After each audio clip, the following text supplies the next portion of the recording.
Hello and welcome back. And in today's video, we're going to be talking about 3 key strategies that we can use to reduce our accent and help us sound more like a native English speaker.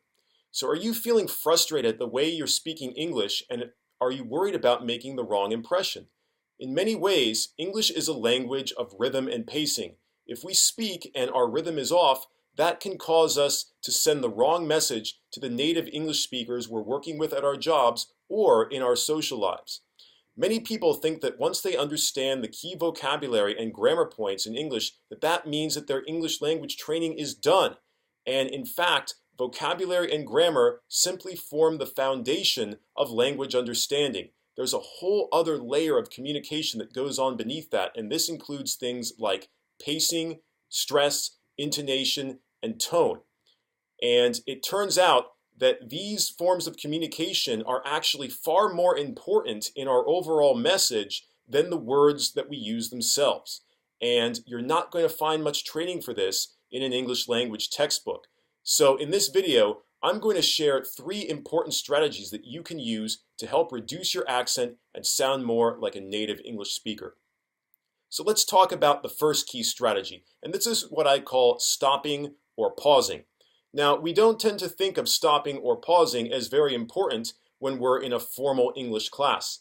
However, knowing when to stop and take a quick breath between ideas or sentences can make the difference between someone completely understanding our message and someone being completely confused by it. So what exactly is pausing? Pausing is when we stop our speech and leave part of our sentence silent. Now, pausing is important in helping us to sound like a native speaker because it helps us to separate out our ideas and to keep our speech steady. Without pausing, we would end up jumbling all of our ideas together, and it will be difficult for the listener to be able to understand what it is that we're trying to express. So the next time that you're in a conversation, try to figure out where best to pause so that your listener can digest what it is that you're saying. And the best places to pause are at the ends of sentences or places in the sentence where you're expressing new ideas, such as where you would normally put a comma if you were writing ideas in a sentence. So that's stopping or pausing. Now I'd like to talk about the next key strategy, which is called stretching. Now, stretching happens when we lengthen or expand the endings of our words and sentences. So why should we bother holding on to the pronunciation of these parts of the sentences? It actually goes a long way in helping the listener to understand your particular choice of words more clearly. Now, by adding some extra spaces to these words, we can help our listener better understand which verb tense and endings we are using, and that goes a long way in helping people to understand the overall message that we're sending. Now, the third key strategy that we're going to talk about today is called linking. So, what is linking? With sound linking, we are holding the sound at the end of one word and then attaching it to the beginning of the next word. And this works well with things like compound nouns, phrasal verbs, and phrases which are linked together by articles. So instead of sounding out each sound individually, you can combine the sounds of the 2 words together so that it almost sounds like it's one word. This helps our accent and our pronunciation sound smoother and less clunky. So how exactly do we use these properly?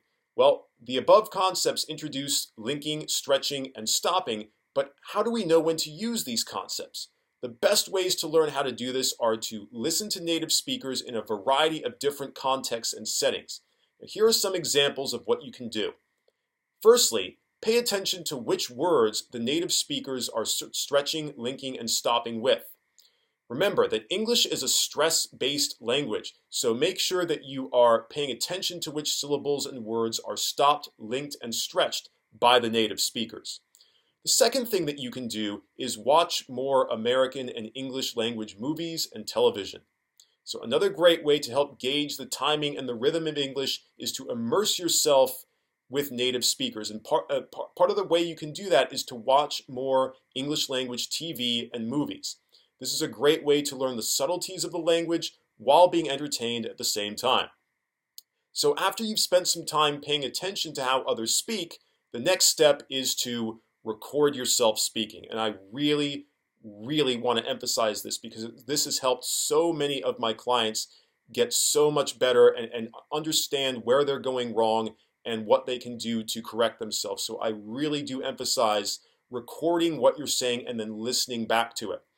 So record yourself. You can record yourself on your phone or your computer for about 5 minutes and then listen back to what you're saying. You should notice some mistakes and timing errors that you're making, and compare that with what you're listening to with the native speakers, and then you can go about making the necessary adjustments to your speaking. So you can rinse and repeat this until you get it right.